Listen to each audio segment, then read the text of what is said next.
is CBS News Miami.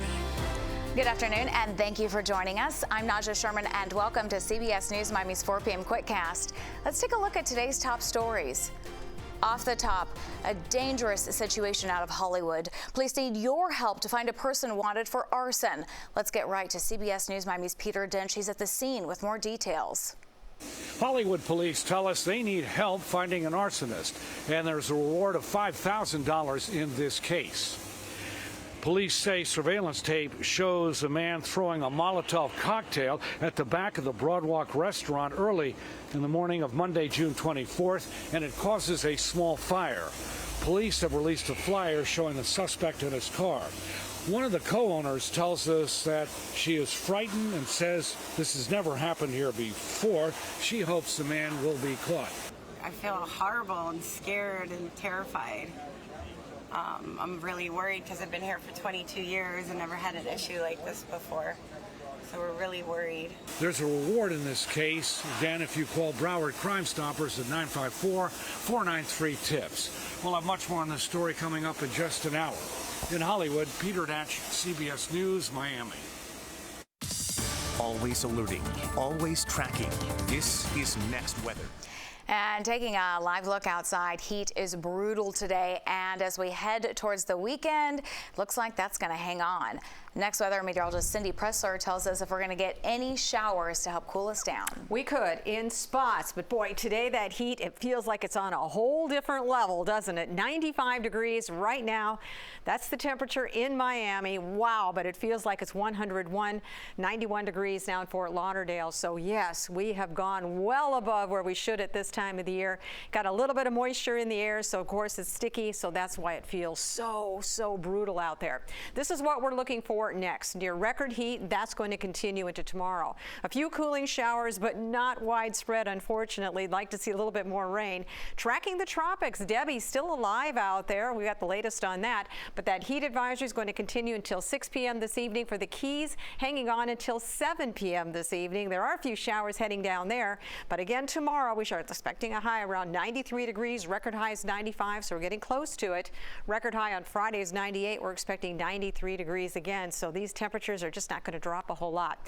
This is Tropical Storm Debby. 60-mile-per-hour winds sitting just off the coast of South Carolina, is expected to continue to track to the north into South Carolina, North Carolina. That should happen later on tonight and into the next few days. No tropical systems expected the next 7 days out in the Atlantic. We've got plenty of Saharan dust out there. As a matter of fact, some of that is coming our direction as well. But right now, we actually have a severe thunderstorm warning up here in Palm Beach County. This little storm using some moisture coming off of Lake O.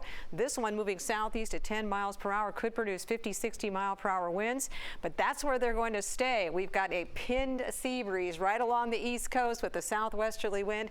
A few showers across southern Miami-Dade County, and then down here in the Keys, you might get a few showers over the next hour or so. They continue to slide off to the southeast as well, so there's just not much out there. We've got that dry air that's sitting aloft, so that's going to help suppress shower development. We're going to stick with a fairly low chance for showers and storms the next few days going into the weekend. And then next week, a big plume of Saharan dust is expected to move in here. Remember, it's extending all the way out in the Atlantic, but it will get into South Florida as well, so that's going to help keep those rain chances down too. So the heat is on again tomorrow. 93 Friday, 93 Saturday, Sunday 92. But you know what? These temperatures are above average for this time of the year. The heat continues. Voters decide. Kamala Harris unveiled her new vice presidential running mate, Governor Tim Walz, in front of a big crowd in Philly Tuesday night. The two continue their road trip with stops in the Midwestern battleground states of Wisconsin and Michigan. Former President Trump's running mate, Senator JD Vance, is traveling to some of those same states, speaking ahead of the Democratic duo. CBS News Miami's Natalie Brand reports from our nation's capital.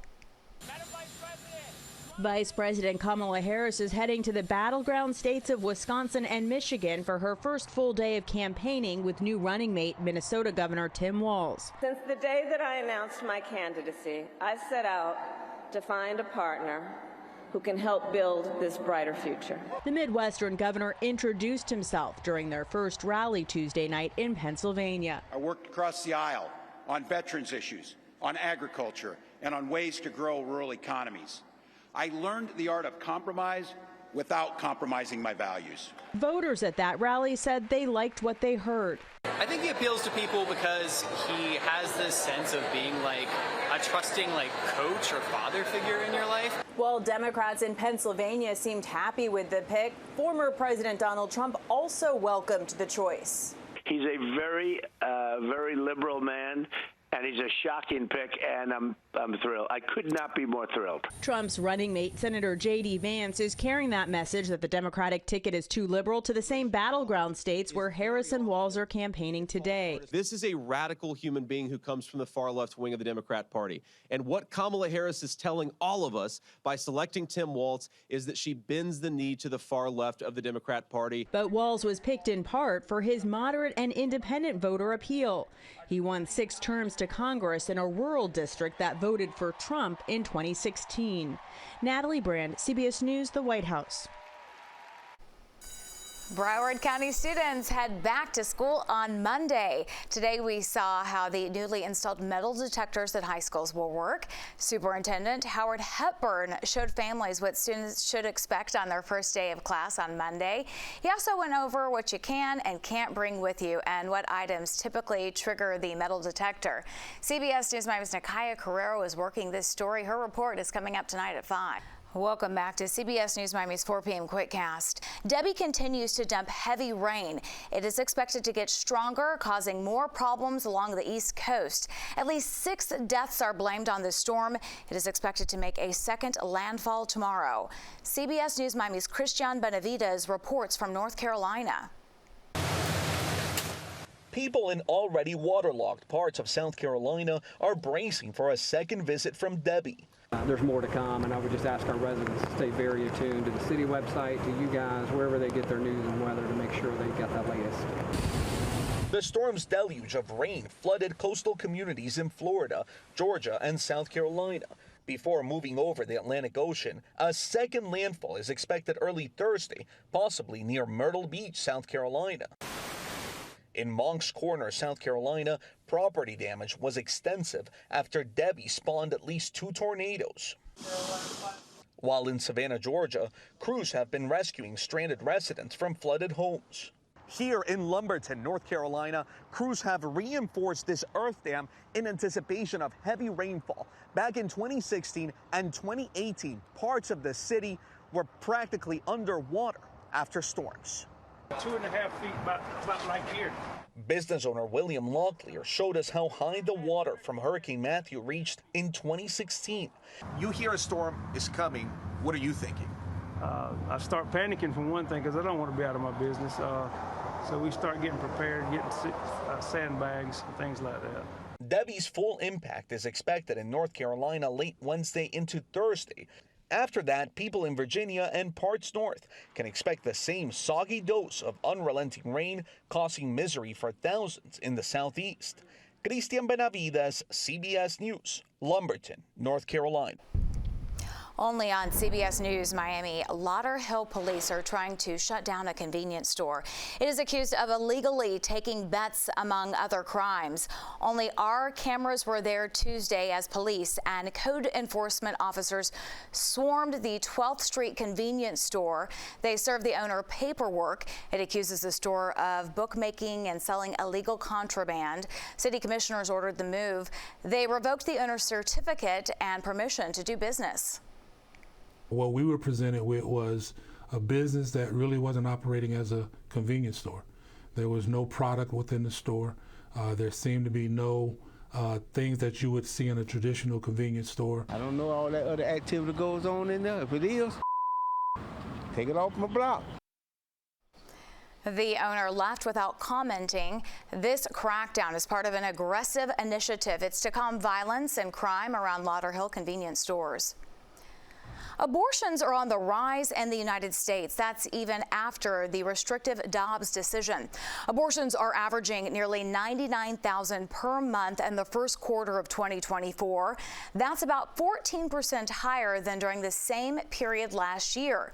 The data was collected by a nonprofit family planning group called We Count. The organization says the numbers have been driven by a surge in medical abortions. Record-breaking heat caused by climate change has intensified potential health hazards for people with outdoor jobs. But one construction company says it had no serious health illnesses this year with the help of wearable technology. CBS News Miami's David Schechter shows us how supervisors closely monitor their workers.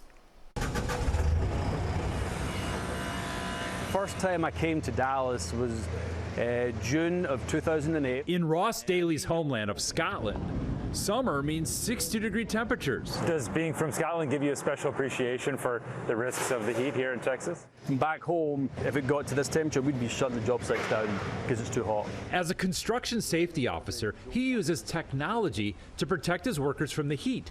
They wear this smartwatch. So you have people out there who are saying, I see my body's too hot, I'm going to take a little break here.